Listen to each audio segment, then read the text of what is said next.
Europe में यूनान नाम का एक देश है। यूनान में पुराने समय में मिदास नाम का एक राजा राज करता था। राजा मिदास बड़ा ही लालची था। उसकी पुत्री को छोड़कर उसे दूसरी कोई वस्तु संसार में प्यारी थी तो वो बस सोना ही प्यारा था। वह रात में सोते सोते भी सोना इकट्ठा करने का स्वप्न देखा करता था।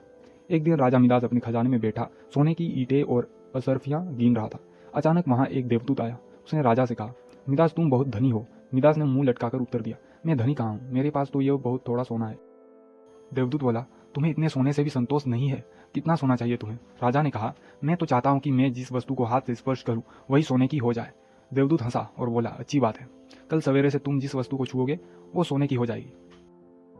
उस दिन और रात में राजा मिदास को नींद नहीं आई। वह सुबह उठा, उसने एक कुर्सी पर हाथ रखा, वह सोने की हो गई। एक मेज को छुआ, वह सोने की बन गई। राजा मिदास प्रसन्नता के मारे उछलने लगा। वो पागलों की भांति दौड़ता हुआ अपने बगीचे में गया और पेड़ों को छूने लगा। फूल, पत्ते, डालियां, गमले, चूहे सब सोने के हो गए। सब चमाचम चमकने लगे। मिदास के पास सोने का पार नहीं रहा। दौड़ते उछलते में मिदास थक गया। उसे अभी तक यह पता ही नहीं था कि उसके कपड़े भी सोने के होकर बहुत भारी हो गए हैं। वो प्यासा था और भूख भी उसे लग रही थी। बगीचे से अपने राजमहल लौटकर एक सोने की कुर्सी पर बैठ गया।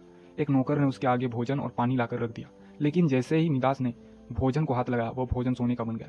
उसने पानी पीने के लिए गिलास उठाया तो गिलास और पानी सोना हो गया। मिदास के सामने सोने की रोटियां, सोने के चावल, सोने के आलू आदि रखे थे। वो भूखा था, प्यासा था और सोने चबाकर उसकी भूख नहीं मिट सकती थी। मिदास रो पड़ा। उसी समय उसकी पुत्री खेलते हुए वहां आई। अपने पिता को रोते हुए देखकर पिता की गोद में चढ़कर उसके आंसू पहुंचने लगी। मिदास ने अपनी पुत्री को छाती से लगा लिया, लेकिन अब उसकी पुत्री वहां कहाँ थी? गोद में तो उसकी पुत्री भी सोने की इतनी वजनी मूर्ति हो गई थी कि उसे वह गोद में उठाए भी नहीं रख सकता था।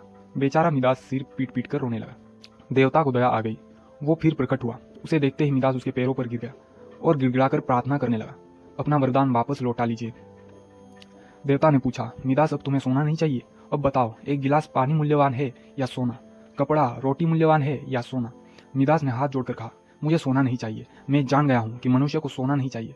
सोने के बिना मनुष्य का कोई काम नहीं अटकता। एक गिलास पानी और एक टुकड़े रोटी के बिना मनुष्य का कोई काम नहीं चल सकता। अब सोने का लोभ नहीं करूंगा। देवता ने एक कटोरी में जल दिया और कहा, इसे सब पर छिड़क दो। मिदास ने वह जल अपनी मेज पर, कुर्सी पर, भोजन पर, पानी पर और बगीचे के पेड़ों पर छिड़क दिया। सब पदार्थ पहले जैसे थे वैसे ही हो गए। इस कहानी से हमें यह शिक्षा मिलती है कि मनुष्य चाहे कितना भी अमीर हो और कितना भी गरीब हो, उसे कभी भी लालच करना नहीं चाहिए। अत्यधिक लालच करने से उसके पास जो होता है वह उसे भी गवा देता है।